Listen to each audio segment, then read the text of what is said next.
Good morning, friends.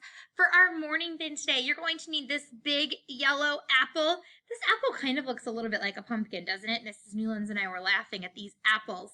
So you're going to need your big yellow, let's call it an apple, your dice, and your pom-pom balls. All right, friends, and this is what you're going to do. We're going to roll. Oh, it went a little over. I got 1, 2, 3, 4. So I'm going to count 1, 2, 3, 4. Okay, then I'll clear that off and I'm going to roll again. And I'm going to count again. I got 2. 1, 2.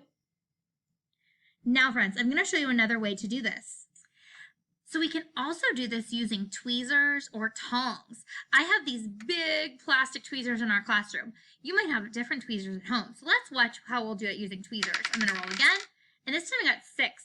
So with my tweezer, I'm going to pick up 1, 2, 3, 4, 5, 6.